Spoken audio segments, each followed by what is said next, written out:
यो गर्न नै गर्न नसकिने मायालाई कसरी बुझाउनु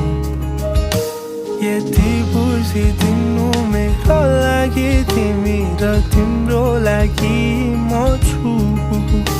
म त जान्दिन फकाउँछन् कसरी न त आउँछ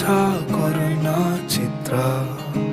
तिमी जति रिसाए नि माया छ सदैव मुटुभित्र तिमीलाई नै